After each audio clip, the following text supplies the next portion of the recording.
Welcome to The Wealthy Healthy, the podcast and blog dedicated to inspiring better mental, physical, and financial health. I'm your host, Ricky Newton, and today is our first Talk Tuesday guest episode. And I feel like a great place to start would be in being joined by one of my favorite people in the world, my college roommate, all-around wonderful guy, Jedan Garcia. Jaden's a software engineer here in the Silicon Valley. He immigrated to the U.S. from Peru when he was about 7 years old and has since pursued a career in tech. And along the way, he made some pretty big improvements to his health. A couple of attempts that I actually saw while living with him in college, and really seen a lot of success there. So a lot of great things to talk about. Without any further ado, of course, Jaden, welcome to The Wealthy Healthy. How's it feel to be the first guest? Hey, it feels great. You really talked me up there. I didn't know I was that great until you came along. You said the same thing. Well, I'm just including some of my favorite people at the beginning of this, so thanks, what can I say? So I know you pretty well. Yeah. Some of the people listening early on might know you as well, probably. Yeah, maybe. It's going to be a lot of our friends at the beginning, but yeah. in case Hey, people friends. come back and visit, yes. Hello, Mom. Hi, Mom. In case anyone comes back to visit these old episodes, or anyone who doesn't know you might be listening to this, would love to hear a little bit about yourself. Just share a bit of your background for us. Yeah, for sure. So kind of like you said, I came to the U.S. when I was about 7 years old, and I came from Peru. I'd moved around a lot in Peru. So, I mean, I was born in Chiclayo, but I spent a lot of time in Lima and, other parts of Peru. And when we first came here, we came to the Bay Area, California, San Jose area. And, here I am now, many years later, software engineer, Silicon Valley, probably the best place to be for that kind of stuff. Yeah. Other than the rent. But Yeah, I guess that's other why than the rent. the That's rent. why the rent is that way. The rent is insane here. But that's why the rent is that way. And we'll talk a little bit about that because I know Yeah. you've had a pretty interesting path, and you had you changed your mind about what you were going to be when you grew up. That was something that, that's something that will. I mean, should we talk about that now? Yeah, go ahead, man. Let's hear. So you are a software engineer now. You work in app development at Workday. a large public company, Workday. Workday. It's good. And you've been doing that for like a year and a half or so, a little over maybe. Yeah. Oh, coming up on 2 years in April, right? Yeah. I mean, that's some crazy work. Like you said, I changed my mind a bit there. Yeah. I wasn't, all throughout my upbringing, I thought I was going to be a doctor. Yeah. And I'm laughing so hard because that didn't work out at all. Yeah. I remember I took like chemistry Right. 1 or whatever and just completely got owned. I mean, we all got owned. I was in that class with you, right? Yeah, well, I mean, so you remember, so this is the defining moment, right? Yeah. We had a midterm, and, they always grade to a curve. Yeah. And the average for the midterm was a 50%. Yeah. It's an F. Yeah. So that's But already... that became like the new B-. Right, Yeah. right. So that was already pretty fucked up. And then I go, okay, well, great. There's hope for me. And I look at my grade, and I got like a 23%. I think you got a little more than that. No, 34? dude. You had a 23? It was maybe like a 22 Oh. even. Yeah. And I was just like, It's not an easy class. this is definitely not for me. And Because there was people in that class who were pre-med, and they got like 100%. Do you remember without the curve? one of the first lectures that we had with that professor? Yeah. He said, "Who here wants to be a doctor?" Yeah. And there was a hall of like 600 people, and they all raised their hand. Yeah, it was 500 of them. And I raised my hand, and at that point, I was just like, "Well, I don't think everyone here is going to be a doctor." Yeah, you were right. And I was not one of them. Yeah, I mean, that's something. Those are like they're filter classes, right? Yeah. They talk about that with the chem series to an extent, but definitely like the upper division math series too, like the calculus stuff. Yeah, the Weeder classes. Yeah, exactly. The Weeder classes where you're supposed to find out early on if you're going to be cut out for this. Getting a 3.8 at a really competitive school get into another really competitive school and work even harder. If you're into that game or not, they'll find out. That definitely weeded me out. Right. After that, I was just like, nope, not memorizing this. But I'm out.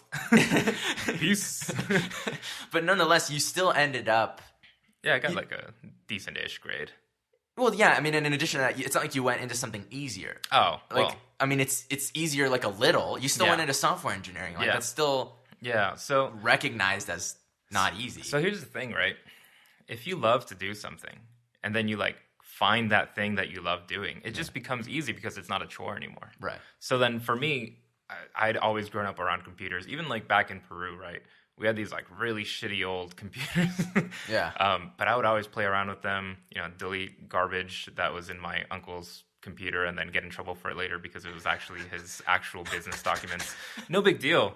But, I'd always be doing that crap, and I just loved the heck out of just touching the computer, looking at the screen, seeing things happen, and, that wonder just only grew. And when I got here, I was so into video games on the computer and but even further than that, I always wondered how that all worked. And when I realized that, that was all held together by actual things that we can produce, and I was like, holy shit, like the magic became real. Yeah. So when I was in school, and I remember you helped me out with this. Yeah. We had all the majors written out. This was right when you really decided, you were like, not being a this. doctor. Yeah. This is when I was like, I'm going to let my family down. I'm just going to switch to something else. So I remember we laid out all the majors. Yeah. And we went through one by one. Yeah. And we were like, Jaden, do you like this? I'm like, no, I don't like Yeah, it. there's some Asian American studies. No, not going to do it. We took an Asian American studies class, actually. That was interesting. That was actually hard. It was harder than it's actually hard. Like, you turn in an essay, you're like, that was a good essay, C-. What? I think that's the only English comprehension. I think I got a slightly better grade than you, didn't I? I don't remember. I think I got an A- by the skin of my teeth. Did you? And I think you'd gotten a B+. Really? Yeah. And this was super funny to me because you're a way superior writer than I am. And you're actually Asian. Yeah, I know. That's the funny piece. Yeah. So it's we'll have to look that up. I have no idea. I don't remember. But yeah, that class was... If you like reading dictionaries every week, that's kind of what that class. You got to be passionate about that. Like, you got to be somebody who sure. maybe you are an Asian American who's gone through some this struggle. Yeah, that kind of the oppression, if you will. To whatever extent that does exist. Sure. Yeah, you kind of have to have a passion. Kind of like I was saying, right? You find your passion, you do it, and it's not that big a deal. It's not work anymore. Right. So we had looked through that whole catalog, and we had literally, we were literally penciling off in the catalog. Yeah. One by one. Literally. You were like, this one? Nope. This one? No. And you were a microbiology or cell biology major to begin with as a pre-med track? I wanted to get in as a biomedical engineer, and then that didn't happen. So I got in as a cell biology major, it was really funny because I didn't know what that was. Yeah. And I actually didn't really find out until I was already in Davis. Yeah. So I was like, I got into Davis, so that's it. I'm out. Right. It's done. I don't care about anything else. I made it. You wore sweatpants. Oh, you gained 30 pounds. Oh, that was so good. We'll come back to that. The dining commons. The DC. Ooh, yeah. The food there. Yeah. Yeah. So you were pre-med, you ended up going this direction. That background's that all makes sense. So I'd also love to get a sense of how did you and your mom, so you immigrated when you were about 7. So what prompted that? And what do you feel like were the advantages to that in the end? So, all right. So what prompted that, right? Well, Peru. So here's the thing about Peru, right? Yeah. There's people that will get 4-year degrees in Peru, and they'll come out of college being super smart people, and they'll end up as taxi drivers. Yeah. Because that will pay you more than being a doctor or being, a lawyer, whatever. Yeah. Right? And there's Peru has some fucked up stuff, man. I know Brazil's the same way too. Yeah. There's a lot of people with engineering degrees in Brazil, and they own shops. And it's if you go to Peru, right? And I came from there, right? Yeah. My family's there. Right, sure. But you walk around and everything's kind of dirtier, grimier. There's less organization. The laws aren't as strict. Right. I don't know how it is in the rest of the country because I haven't visited every single state. But here you can drive around pretty freely. Yeah. You can kind of just assume that people are going to follow the laws. While in Peru, the driving is just madness. Yeah. If you've ever been to Paris and gotten in a taxi in Paris, that's kind of what it's like in Peru. People hit people and just drive away because it doesn't. So it's fucked up, right? So there's that. But if you grow up in that, then you don't really notice it. So then what triggered even more, right? Right. So at the time that we were there, this guy Fujimori, was the president. And he was actually a Japanese guy. I was gonna say that sounds. Yeah, like that's very Japanese. But it's a J in there, and you pronounce it with the H sound. Fujimori. Yeah, Fujimori. Yeah, Fujimori. Yeah. And he, so there was this like, I'm not exactly sure of all the details, but it was like there was this communist rising, right? And it was trying to take over Peru. Yeah. And Fujimori was kind of saying, hey, they're terrorists, and they were, because they were like killing people. Right. So in order to get rid of that terrorism, he would basically just like bomb the shit out of anywhere that would be even slightly related to that communist group. Yeah. So it was scary, you'd be in the capital in Lima and you just see the lights going off. Yeah. And it's because, there was a bombing at so-and-so place and the power line is out. Right. So it was a scary time, not for me, because, I was little, so my parents were just like, oh, the lights go out, it's normal, like no big deal. But for my parents, it was kind of like, what the fuck is happening? Yeah. So there was that. On top of that, my dad actually he got a good amount of money basically in Peru. We had a really good living. We had like a 3-story house. It was like a huge house. My dad would trade currencies back in the day before like, massive internet connections and stuff like that. So he'd be on the phone with 3 different places trying to trade currencies. And I was talking to him yesterday and he was telling me he would make something around $1,200 a month. Whereas most teachers or professors in Peru would make about $150 a month. Whoa. So, I mean, that's the comparison. Like way right? more, like 10 times more than a teacher. We were way, way well basically off. Rich. Basically in rich. Relative terms. We had, help in the house. We didn't really have to cook our own food. We didn't clean our own house. We had a live-in nanny. Yeah. So, super good life. Yeah. And then my dad got fired from his job. Yeah.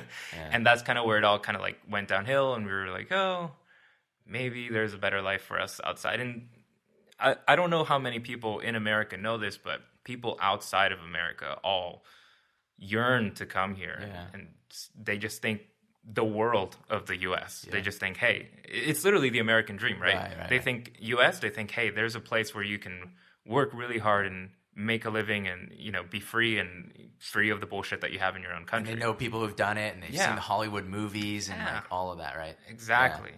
So in order to come here, right, you actually have to have some proof that you're not just going to leave Peru and come stay here forever. Because they obviously no one wants immigrants from other places to come into the country. So when we came here, it was really easy for us because we had, houses, cars. Yeah. We had property, family in Peru, so there was no real reason for us to leave except for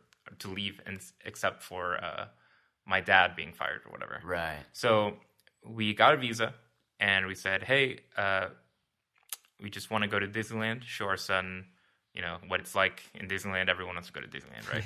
Right. And they did the background checks and stuff, and they gave us a visa. Yeah. And we had it all set up here, so it was kind of nice. My aunt lived in San Jose area, and she was from Peru as well, so we were able to kind of just live with her for a little bit there. Yeah. But that's basically some fucked up government stuff, and the economy kind of being crap, and my dad losing his job. All was a great combination into just hopping over here. Yeah.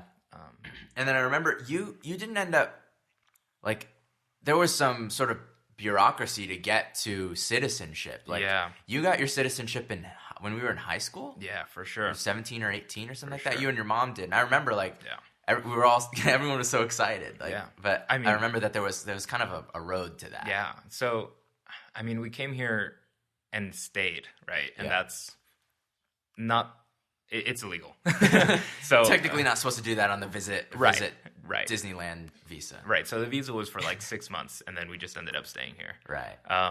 And I don't know if that was the plan all along. Yeah. But I know that's what ended up happening. Right. I don't know what they were thinking. You were 7. I was 7. You probably weren't in on the the ruse if there was one. There wasn't like a conversation happening with me like, hey, we're gonna hey, just so you know, don't blow the lid on this 7-year-old son. Yeah. Cool. Right. Yeah, so I mean you're certainly not the first family to, for sure not. Done something like that. And, no.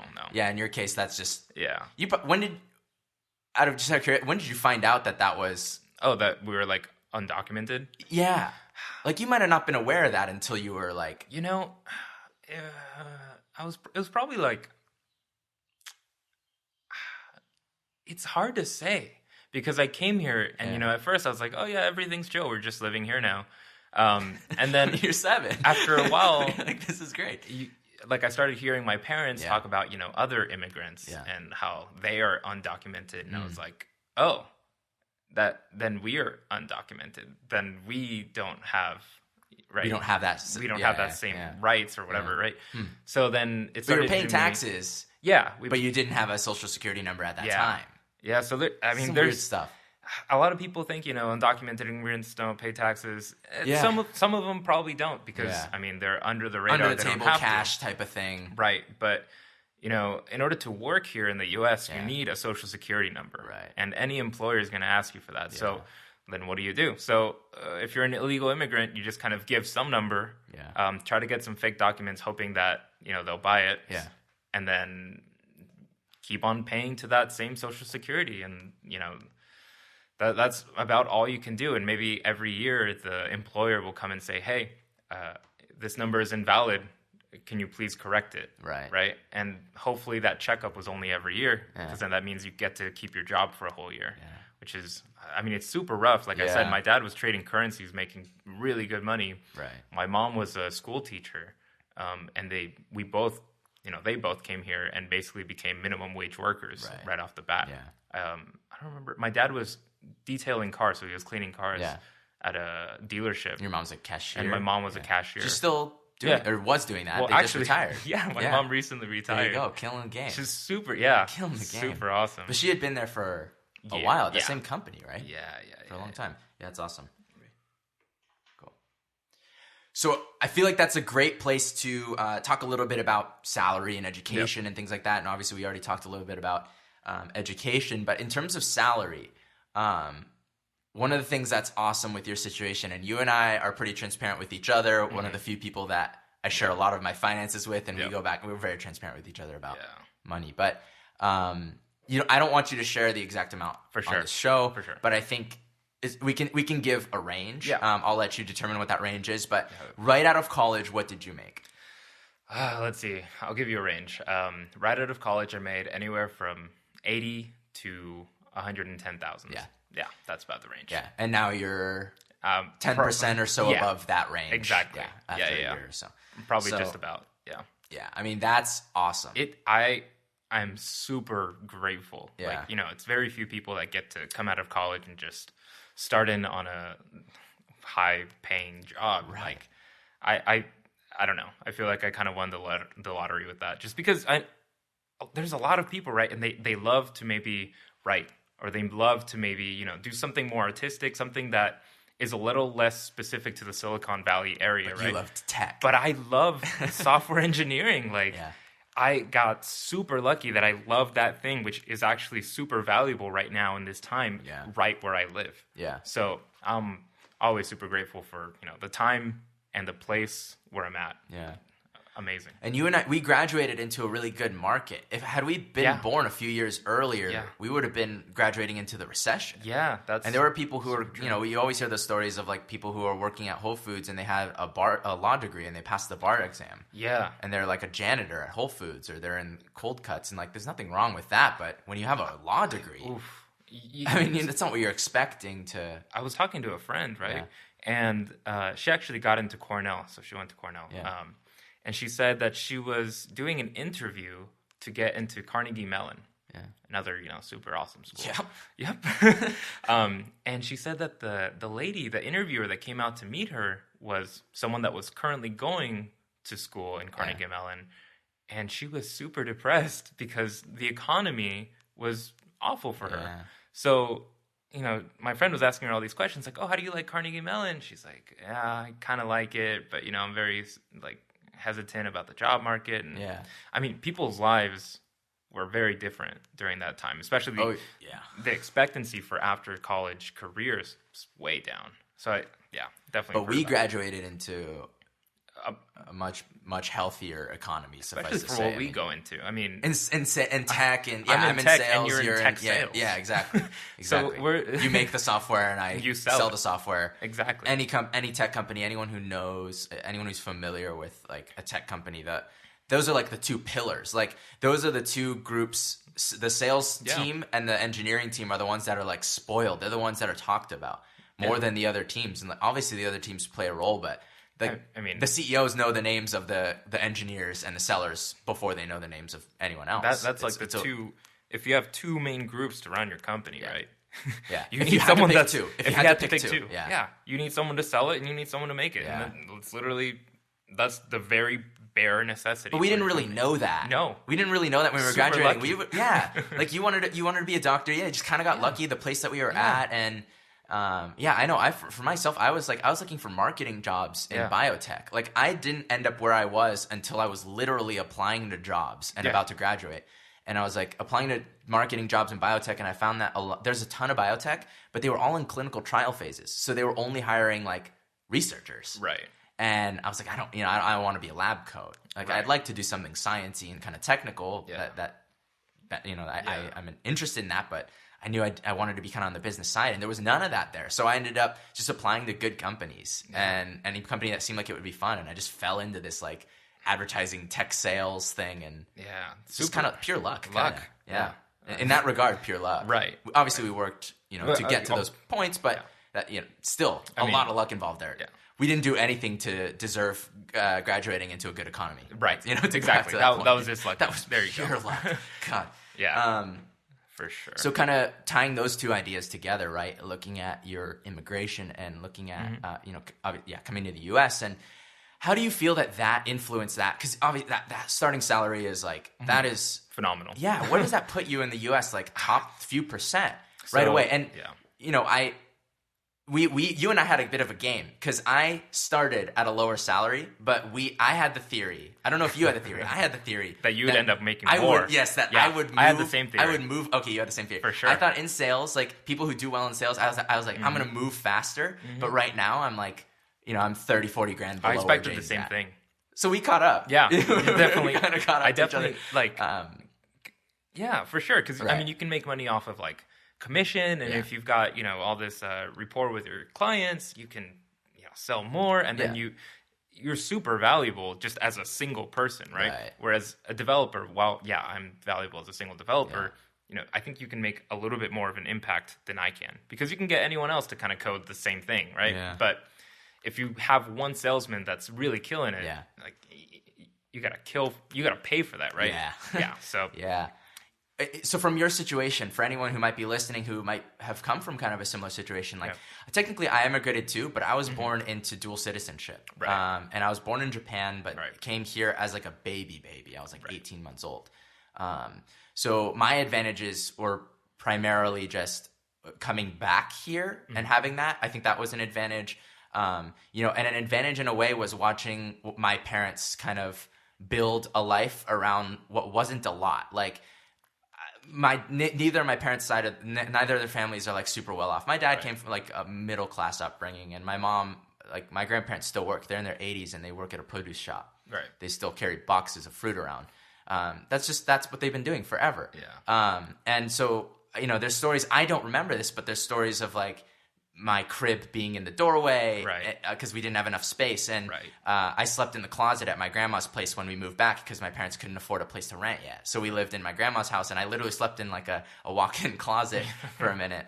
For sure. So I got to see that change, and that was a huge advantage for me as well. Yeah. So in your case, from your situation, what would you feel were the advantages of like having come from that, having come to the U.S.? Like, what do you feel would have been different if you hadn't, or if you had come later? So I mean, when we first got to the U.S., right, we were fairly dirt poor, right? And because my dad had lost his job, right, and the Peruvian soles, right, does not translate very well to American currency. Yeah, like you basically just lose a third of the money because it's like 3 times one soles for $1 US. Yeah. So we didn't have very much money, and when we first got here, we were living in like a room. All 3 of us were in one room. Yeah. And that carried on for a bit until my parents got divorced, and then they went off.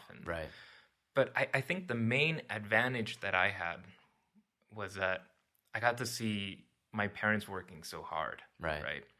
So my mom, at one point, she had 3 jobs. I know my dad had a couple of jobs at least. Right. and we were all struggling so hard to get by. Yeah. And the whole time, my mom's emphasis on me was, hey, you got to do well in school to get ahead. This is why we're doing this. To do well Right. in So America. you don't have to do this. Right, exactly. Work She's 3 like, jobs. you know, I work all these 3 jobs. If you can do well in school, then you don't have to do this, and you can be literally, you know, our way out of this type of lifestyle. Yeah.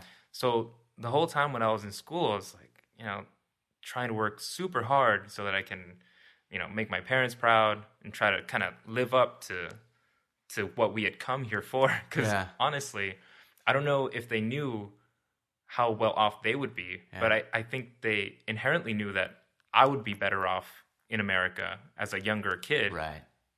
than if I were a younger kid in Peru and growing up there, because I would have more opportunities. Yeah. And that I think that's definitely true. So I think focusing on education was a really big part of it. So for anyone listening, right? Yeah. Focus in on education, because that is the key to just about anything. Yeah. Excuse me. So obviously with your in your case, yeah, you'd focus on education from a younger age, and you got into a good school. Yep. And you got through that program. But there was also extracurricular stuff that went into that. Yeah. You did a lot in high school. Yeah. That was we both basically did. that's how I met. Yeah, that was pretty much how I met you. That's how we met. Yeah, in that regard, like you and I think we're like similarly intelligent. Neither of us is like No, a genius. we're not We just kind of like grind. We chip away at the work. And we Unfortunately. yeah, I know, right? I wish I was a genius. Yeah, it'd be sick. Yeah. And that was how you and I met each other, really, was in high school doing the same sorts of extracurricular stuff. Leadership and some sports. We both played racket sports because we weren't particularly athletic elsewhere. You played football for a little bit. Yeah. But I was a lineman, so I wasn't like you were just super a wall. technical. Yeah, I was just a giant You're wall. just a wall, yeah. And then, you played badminton, I played tennis. Yeah. So, those things were similar. We were both into music. But then when you were in college, you did a lot of extracurricular stuff. Like you pretty much worked most of the time through college and internships and through summer and stuff like that. But yeah, I think a big part of it also comes from where you are. So I know, for example, right, when I was younger and we were still kind of in the more ghetto area, right? Yeah. I was in a school where, I had some friends and stuff, but a lot of people wanted to be like gangsters. They wanted to do something that was bad, and like doing bad things like getting into fights or disrespecting teachers or not doing your homework. Stuff like that was seen as like cool. Yeah. Right. Yeah. And for me, I just could not fit into that, because remember, at home I had all this influence from my mom saying, hey, you got to do well in school in order to get out of this. And I was just like, well, I can't be a bad person and then also like do well in school. Right. So I can't have a 4.0 and also like get into fights and jump people. Right. Exactly. So I can't be cool in this environment, which is super unfortunate. But after we ended up moving out of like that area, right, we moved into kind of like a nicer area. Yeah. And that's where I met you in middle school or high school. Yeah. That's a middle class, like, it's a pretty mixed race. Like, it's fairly white, but there's definitely like, there's a little bit of everything there, and it's a super like flat out middle class safe place. Right. And when I got there, no one, I mean, there were some people that, thought they were bad boys or whatever, but it was like 1% of the people were thinking that they were cool, hot shit for doing hard. Yeah, I'm hard. Yeah. You're 9. Right, You're 9 exactly. years old. So when I got there, I was like, perfect. Like, I can just be myself, get good grades, and like no one's gonna make fun of me for doing my homework and being smart. Right. And you fell into a group of friends who were kind of had the same sort of. I met Jake. Yeah. So I used to walk to school with Jake. Yeah. And he was in ASB and he did football. Yeah. And so one day when we were walking, he's like, hey man, you got to join ASB. Yeah. I was like, what is that? He's like, oh, it's like the student council, government stuff. And I'm there and it'll be fun. So you should do it. So I joined. Yeah. And then that opened me up, to a whole ring of leadership stuff. And, the next summer he was like, hey dude, you got to join football. I'm in football too. It's going to be fun. Yeah. So I joined that, and that opened me up to, athletic opportunities. Nice. And from those, I just kind of branched out more and more and more. And that circle of people that were in leadership, for example, right? They were super academic, super into improving themselves for college so that they could have really good resumes. So when I was in that group, I was like, okay, well, I'm super competitive too, so let's go. And then so I started joining all these different clubs and started doing all these different things, and it just snowballed, really. And it was kind of like the environment that I was in that kind of led me to this growth, right? I think had I not met the right people, I probably would have only just gone to school, done homework, and come back, right? And maybe I wouldn't have had the great resume that I had in order to get into Davis. Right. And then to get a job after Davis. Right, and to get a job after Davis. Right, so... Shout out to Jake. Yeah, for sure. Shout out to Jake. Beautiful human being. I'm actually visiting him in Portland. Really? In January. Yeah. Yeah. When is his wedding? It's been a little while. I haven't heard anything about that. I gave him a call the other day. Give him a call. Okay. Give him a call. It's I think it's going to be like another year or two. They want to take their time with it and just like get it all right. Because I need to definitely set up for that. I need to be there. Oh, of course. There's no way I'm not there. And we're going to wear top hats and tails and suits and all the whole thing, right? No way. No, not. Haley really doesn't want us to. But we will. Jake wants us to. All right, perfect. We'll see who wins that fight. All right, I think Jake's going to be there. Gonna win, but I think Jake loses.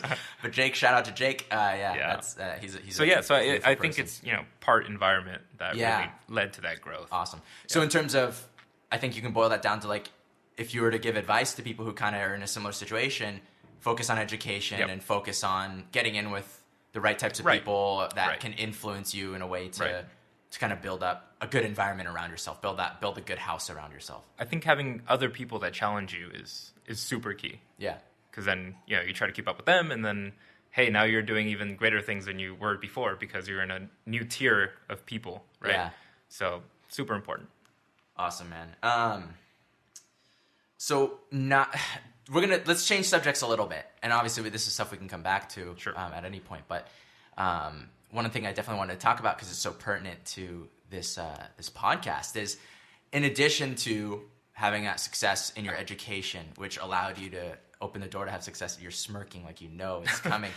You've had some success in improving your health, and that's something that you had some dietary vices, and you in and out of life. Like you swam as a kid, but then you were you weren't like an athlete. You didn't love athletics just on your own volition. You weren't you weren't the guy who went to the gym because you loved the way that it felt. And I think a lot of people identify with that. I've talked to Steve about it a lot. He's the same sort of guy. He would rather find his exercise elsewhere. Yep. And you liked to eat, and you didn't have a ton of discipline there. And in living with you, I don't know if you know this. Your mom asked me to help you. She wanted me to kind of. I love my mom. She wanted me to kind of help you. Yeah. She was like, kind of keep him on track. Try to get him to eat better. Bring him to the gym with you more often and stuff like that. And I was like, I'm gonna try. Of course, I'm gonna try. And I did try, and you did it for a little bit, but it was always an in and out thing. And at a certain, you would do these crash diets, and we could talk a little bit about that too. For think share a bit about all the different diets you tried, because you tried some basically dangerous shit, to the point where a month into these diets, you'd be like, "Yeah, man, I was taking this test, and I was I was feeling really shitty during the test. I couldn't focus. Awful. I was just feeling really lightheaded, and I'm probably because you're eating just leaves. Yeah, there was no protein in your diet. Yeah." That's when I tried to be vegan. Yeah. So let's talk about that. And then you did find keto diet as well. Yep. But it was really until it was your own volition, and you did some really interesting things like tailoring your clothes so that you couldn't grow in bigger into your clothes. That was interesting. You did some really cool stuff to get your weight down, and ultimately you weighed over 250 pounds. And you got below 200, and you're still somewhere in that range, below 200 for your height and your build. That is a much healthier weight. Yeah. Let's talk a bit about that. Let's see. That's a really good summary of everything. Yeah, because I lived through a lot of it. But basically, I used to weigh around 255 pounds. Right now, I'm fluctuating anywhere between 195 and 200. And it took a lot because it took years. Like you said, you go in and out of different fads. Yeah. So one month I try this, the other month I try that, and nothing would really stick. I'd kind of go in and out of it. And I think it all really boils down to routine and discipline at first. Yeah. I think once you have enough discipline to go for maybe a week and really restrict your diet to what you want it to be, Then from then on, if you make a routine out of it, then you have a long-term plan. And as long as you follow that routine, which already feels commonplace, right? And you don't have many outside forces pushing you to eat whatever else, right? Then you're solid. So I think it's mostly routine. And like you said, I tried different things. Yeah. I went vegan once. Yeah. But it wasn't like real vegan. It wasn't real vegan. It was like eat leaves Yeah. and die. So you didn't even eat beans. A real vegan, right, knows that he should eat X and Y and Z in order to get complete proteins and in order to get amino acid profile, blah, right, blah, blah. Yeah. right, in order to get the right nutrition that they need to be alive, right, where to stay alive, right, to be on the earth still and not die. Whereas I was a fake vegan, where I was just like, hey, vegans only eat like leaves and non-animal things. That's gotta like help you lose weight. So I went ahead and did it, and it did. It did, lost 20 or 30 pounds. But then I felt like shit. You almost died. I felt like I was dying. I was so lightheaded. Right. Standing up suddenly every now and then, like, give me super lightheadedness. Yeah. And I just felt like crap. So I did that, dropped maybe 30 pounds, then gained most of it back. Yeah. So it's like, okay, great. That was effort wasted. Right. After that, I tried going to the gym and eating the same diet that I had normally. That didn't pan out because my normal diet was crap. Yeah. Did you lose any weight? I mean, I lost some weight. Yeah, because I remember this was like maybe junior year. Yeah. Like you had done the vegan thing in like freshman year and somewhere sophomore, junior year. Yeah. You were like, I mean, you were killing the game on the elliptical machine. Yeah, dude, I was killing the elliptical. Yeah, dude. I mean, you would lose like 5 pounds of water, sweating, killing it on the elliptical. But I mean, I was burning like 1,000 pounds or 1,000 calories. Sorry. God. Negative 900. Right. Yeah. Yeah. So 1,000 calories. Yeah. Just you would do it for like an hour or two and like I was killing study or watch a show or something. And the elliptical game was mine, Ricky. You did. You ran that elliptical game. Yeah, but that wasn't enough because you still ate. My diet was crap, right? And I was still losing weight. Yeah. But you got to think about all that effort that goes into the elliptical machine, right? Like you're undoing it in like a moment. Yeah. So that wasn't a long-term solution. Yeah. What I ended up happening onto was the keto diet. Yeah. Where you basically just eat a whole bunch of fat and protein and try to leave out carbs. And I mean, it took me a little bit. Yeah. Because at first I would just try to eat anything that was protein and fat. Right. And then I eventually happened upon like my routine meal. Yeah. And that was, as you probably are well aware, chicken, beans, and eggs. I mean, you meal prepped. This wasn't really until after college. Yeah, right? for sure. And in college, you started doing things like tailoring your shirts down. You bought a sewing machine, and you would make your shirts a little slimmer fit. I did. And every time you would lose a couple pounds, you would like sew it down a little bit more, so that if it would punish you so hard, like, you would need to buy hundreds of dollars of new clothes if you gain another 15 pounds back. So basically, you know that feeling when you go into like Macy's and you're trying to buy a new pair of pants or a new shirt, and you're like, oh, this is a medium, it should fit me, and you put it on and you just look like a little sausage, right? That's the feeling that I would get if I gained like 5 pounds. I gained 5 pounds, I couldn't fit into my shirts anymore. And you're like, well, fuck me. I have to lose this 5 pounds. Exactly. Or I own no clothes. Exactly. And this was also because, I had a ton of shirts that I'd already had when I was 255 pounds. Right. So at the same time, I couldn't just be buying a whole new wardrobe. I was, I was broke. We were students. We were students, right? No dollars. We didn't really have $7. You're right. We had $7 combined. So I had to do something. So I bought a sewing machine and I started, looking at tutorials on YouTube, how to sew, how to tailor. And I think that helped me out a lot because it keeps you to your discipline. It keeps you to your routine. Yeah.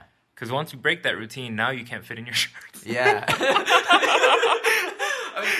But I thought when, I was watching you do that and I was like, that is the coolest idea ever. Because it wasn't something like, I tried multiple times just because I love you and because your mom asked me to. Right. Like multiple, and you had asked me to, I think, at some points too, to try to get you to get going to the gym and things like that. And there was nothing that I could really do. It's not that you're a stubborn guy or anything. It's just that like human beings are kind of resistant to that unless they really want it within themselves. This is right. And that was a change that you made when you decided like, I no longer want to be 255 pounds and unhealthy and wanting to do these crash diets. Like, I'd rather just get control. What's funny is that I was 255 pounds and I would look at myself in the mirror and say like, oh, I'm not that heavy. Your build kind of supports My it, right? Like build- you have broad shoulders and Yeah. yeah. But looking at my old pictures now, Yeah. I look like a giant pig, dude. Yeah. You definitely have like a lot more in your Yeah. neck and your face. Yeah. Yeah, no, for sure. It's crazy. Yeah, I remember you saying that when you were looking back. You're like, "Oh, look how fat! Look how I am. fat I was, Look how dude." fat yeah, and I didn't realize it until I started losing all this weight, and it was like my jaw became more defined. a huge transformation for you, man. I could fit into like shirts that I hadn't worn in years. A medium is actually on Yeah, a medium on you. Exactly. Yeah, I can actually fit into some mediums. Right. Some. Right. So you'd done that and you had done the keto diet, and that, again, you didn't really start that till after college. And I remember visiting you after school, and I went to your place, and in your fridge you would have Tupperwares of pre-cooked meals. You meal prepped like a week in advance every time, and so you really made it so you were like, chicken. That was it. Pan-fried chicken, Yes. Beans, Yes. baked beans, I think, Yes, which was baked pretty beans. much all the sugar you got in a day was the Bush's baked beans. baked beans. Thank you. Thank you, Bush's baked beans. Not a sponsor. But you'll never hear anyone say like Bush's baked beans is what made me thin. Right. Because like there's a lot of sugar in that. But Right. on the keto diet, like you're supposed to restrict yourself to a certain amount, and that was basically all the sugar That was you got. all the sugar I because you got. had eggs, which basically no sugar. It's Right. all protein and fat. Yep. And you cooked it with oils and things like that. Yep. I know there's like tricky things to do with keto where people just lather their stuff in coconut oil. Yeah. Which isn't a great long-term thing to do for your body, but it got you into the routine. In the beginning, I was actually in a deficit of calories, and in keto, they tell you, there's all these fancy suggestions that they have for percentages of fat and protein, blah blah blah. Yeah. So there's like a certain fat percentage they tell you that you should have, and I was under that. So for a little bit in the keto diet, when I started, I was like, I literally have to eat more mayonnaise. Yeah. Which I fucking love mayonnaise. You love mayonnaise. So I was like, down. You will eat mayonnaise on almost anything. Almost anything. That's probably the most embarrassing thing I will share on this podcast. This is the best diet ever. I'm on the mayo diet. You just fucking eat mayo and ketchup, and then you lose weight. But I mean, definitely with all that discipline and routine and stuff. Yeah. On the weekends, I had my cheat day on Saturday. That was fucking crazy. I know that. I don't know how many people will believe me, but I literally would eat 2 medium-sized pizzas from Domino's and like a 2-liter of like Diet Coke or something. Steve Straight is just up. losing it over there. That's Straight Steve up, laughing. dude. No, I believe you. Because you I were there. lived- Because you were there. I lived with you, and I've seen you achieve these incredible feats of the human body. Yes, that was one of them for sure. People don't believe me. They're like, there's no way. There is a way. There is a way if you're starved for a whole week. But you weren't starved. It just kind of felt like it. The difference is, so for anyone who doesn't know the ketogenic diet, the underlying principle, whether you agree with the science or not, what exists to support the ketogenic diet is that if you restrict your body's sugars, your carbohydrates, enough, your body will basically go into a state of ketosis in which I think your liver starts producing ketones, which are a hormone, I believe, to break down you're like kind of like shrugging, but a hormone to break down fats as your energy source. Right. So the idea is that you're eating primarily healthy fats and then some protein so that you stay alive. And then like you basically get your carbs mostly from like vegetables. Right. That's the idea of the keto diet. And I think for you, the biggest advantage to all of that, like the keto diet works for a lot of the reason the keto diet works for people who are starting in a position of like having a lot of excess body fat is probably because they probably got there from a really bad diet that's really high in carbs and processed sugars and stuff. Like it forces you to cut out soda, the 2 liters of Coke, and if you can't eat pizza, you can only eat the meat off of pizza and like the cheese off of pizza. You can't eat the bread, which is like that's the gluten-y, carby part of it that's what makes you... Yeah, that's what makes you fat. Pretty much, yeah. So, obviously you could still get fat if you, like, overeat on the keto diet, but it's hard to overeat on the keto diet because it does force you to eat sort of specific sets of things. I also tried some intermittent fasting, if you remember that. Yeah, I do. I enjoy intermittent fasting. I do, too. And so I would get, like, this huge bowl. I think it was probably a mixing bowl, really. Yeah. And I would cook... like 2 breasts of chicken, like half a can of Bush's baked beans, and 2 fried eggs, And that would be like my meal for the day. Yeah. Like I would try to eat like once a day. For anyone who doesn't know what intermittent fasting is, Yeah. Do you want to explain it? Go. No, I mean, you basically eat every X hours, and the X hours is something large. So you try to basically fast the whole time that you're not eating. The idea, like the supposed science behind it, again, I like the alleged science behind it. Please. I like intermittent fasting. I feel really good when I do it. The alleged science behind it is that human beings as hunter-gatherers, like the way that our bodies were built, we weren't meant to have access to a lot of food really, really early or really, really late. Because odds are we could only really go start to get food once we've woken up and it's daylight hours.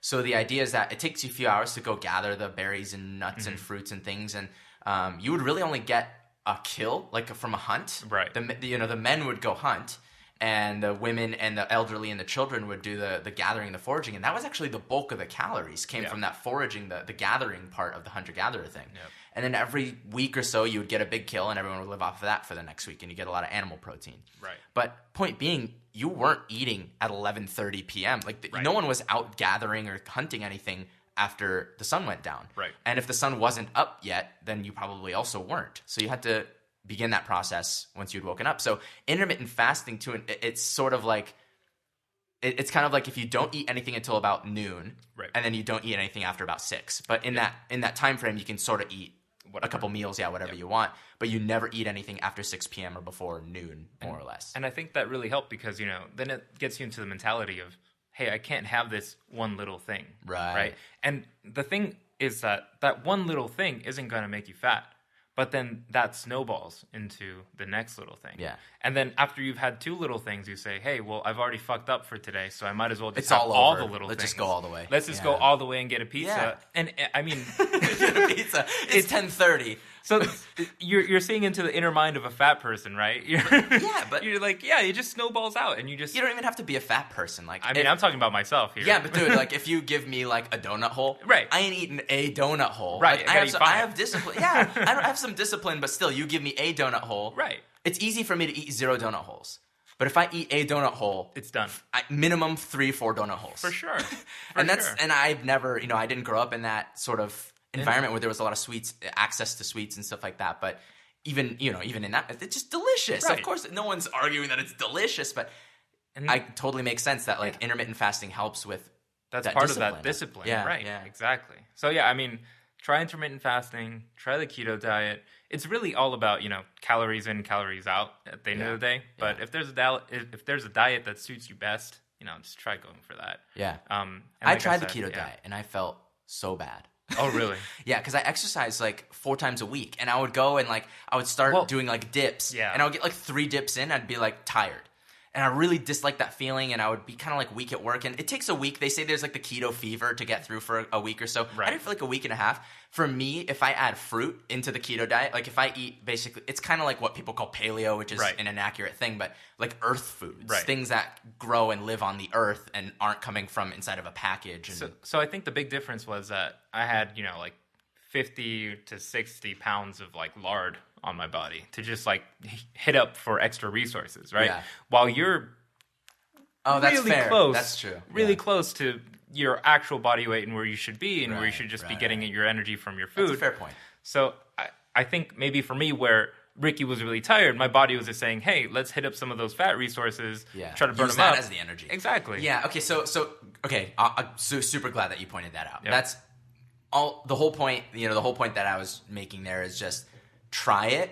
Yeah. But it's not for everybody. Right, for sure. There's different things are going to work for different people. For me, it's when I do that paleo in quotation marks. But that diet is when I feel the best. And I don't commit to that diet most of the time. Right. But if I do that diet for like 2 weeks, that is the best I feel. Yeah. I feel well rested. I feel great in workouts. I feel good at work. I don't need coffee, and I don't like if you're eating a lot of like carby things, the simple carb, they spike your insulin, and then 30 minutes later you're like, I'm hungry again. I had a piece of toast and now like definitely want corn nuts. For sure. And it's so easy to just go and do that, and then you eat corn nuts and you're like, now I need a Nutri-Grain bar. And then like all of a sudden over the course of the day you've snacked 1,500 calories. You love corn nuts, don't you? I think you do, right? I mean, I enjoy them. Okay. Okay. They have them at work, and I'm able to... They have them at work? Yeah. And I'm able to fight it. We don't have them at work. I'm not like a super pro corn nuts guy. I really like the they're not that great for you. I just kind of convince myself that I'm getting a nice macro balance. I eat like protein bars and stuff. I'll eat like two not Nature Valley, the Cliff Builder bars. I'll eat like 2 protein bars a day, and they're pretty sugary. It's not like it's a great thing. We have boiled eggs at my work. Yeah, I try to hit those up. But they're like in the package, right? Yeah, they are so questionable. Very, very questionable. 50-50 shot. You eat a delicious egg, or you want to die. You know, this one time I opened up the package, and it was like a green egg. Yep, not cute. No, not cute at all. No, that's not cute. I didn't eat And they're organic, right? Like the Wilcox organic packaged eggs. All these companies are getting them from the same place, right? Like from Costco. They just bulk order these things. But, I don't even know. Dude, those are hit or miss. They can be really... Make your own eggs. It's not that hard. Yeah, make your own eggs and package those. Bring those to work. Yeah. Awesome. So big takeaways for there is like come up with something that works for you. Find a diet that gets you in that routine. Yep. Builds you that discipline, forces you to crack down on it. Get into a mode where, and you still have cheat days like once a week. Yeah. But you're still able to like you still get to enjoy it. Nobody's trying to say here like for sure forego all enjoyable, delicious things that you enjoy. It's just there's so many people who are essentially addicted to sugar. You just got to make sure that after the cheat date's done, you go back. Like right. that, and that's part of that discipline, right? Not a 2-day cheat day. Right. You can't have a cheat day if you're not disciplined.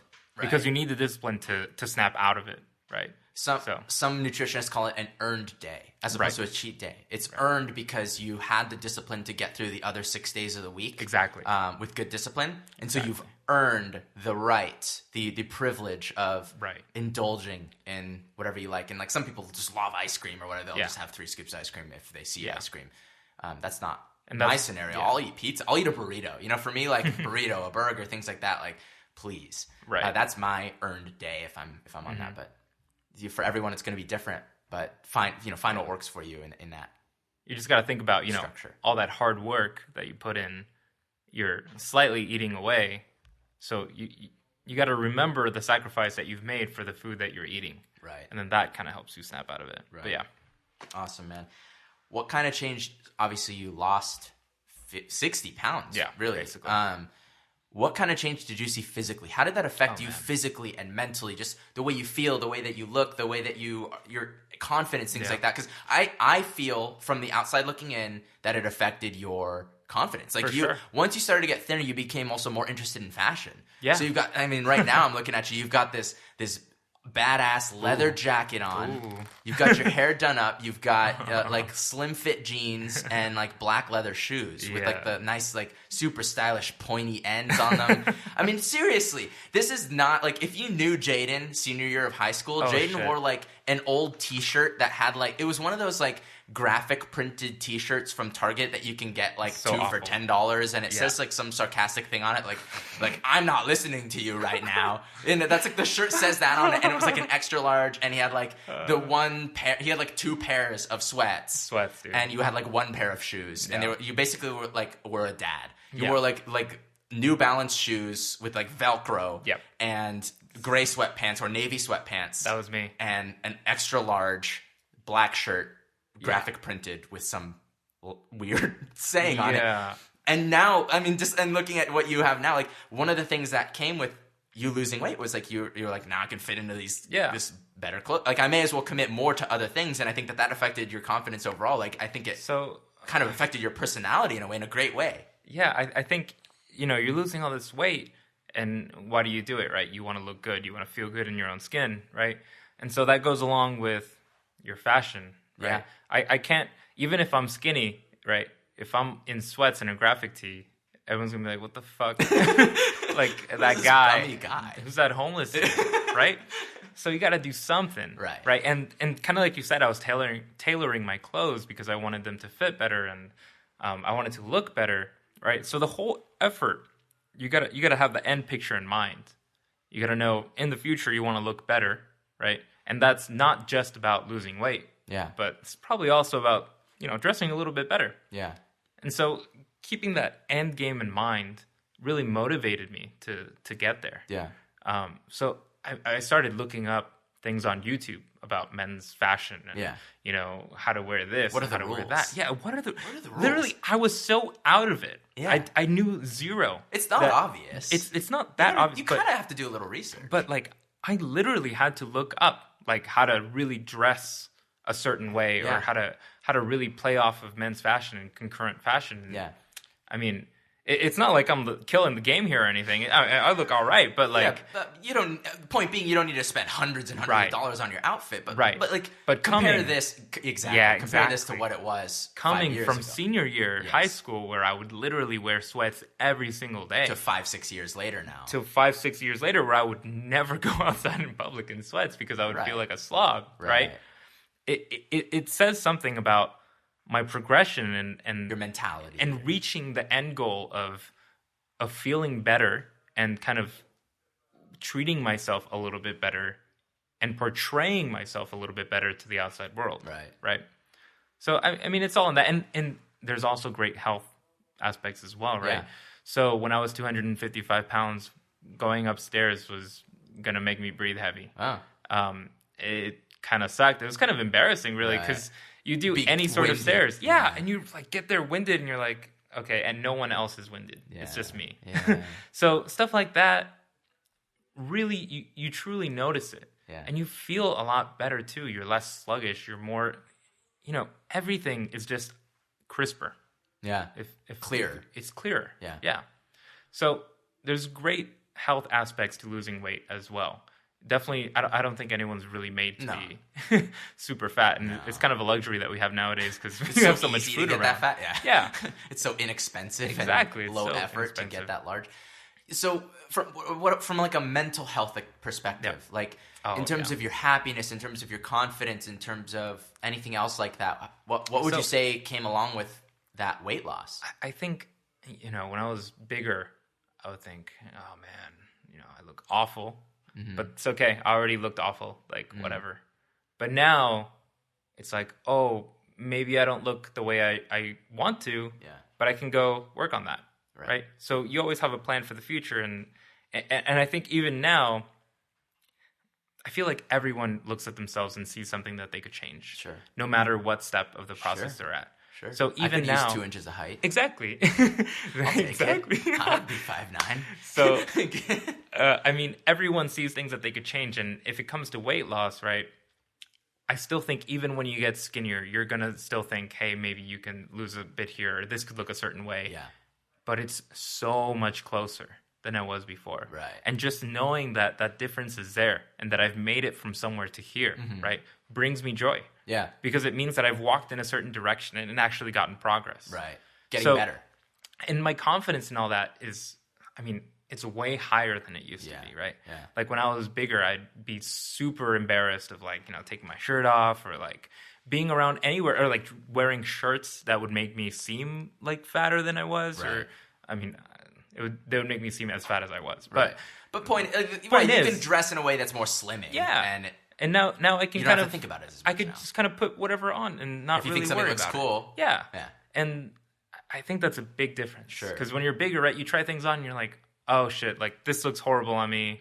This is awful. You feel awful. But then after you lose some of that weight, and this kind of sucks because it's kind of societal, like this is the way you're meant to look, so you feel like you look bad when you're fat, blah, blah, blah. But at the same time, it's also a health thing that you lose all that weight and you feel better.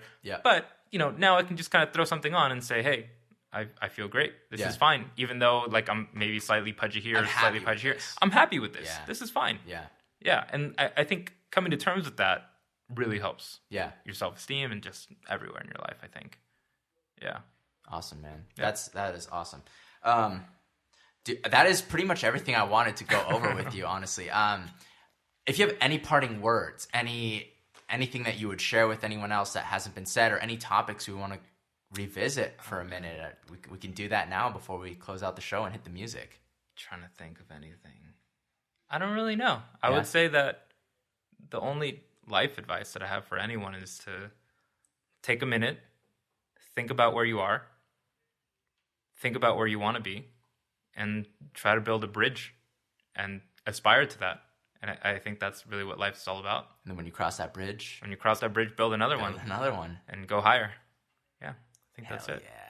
That's what's up. That's it, guys. Awesome. Jaden, thank you so much for being our first Talk Tuesdays guest. Super fun. It's been a blast, man. And we'll probably have Jaden back eventually too to talk a little bit more about some other stuff. But awesome, guys. Thank you so much for listening. If you are listening, of course, feel free to leave any feedback on the website with thewealthyhealthy.co. Feel free to subscribe, of course, to whichever medium you prefer, the podcast or the blog or both. And until next time, later.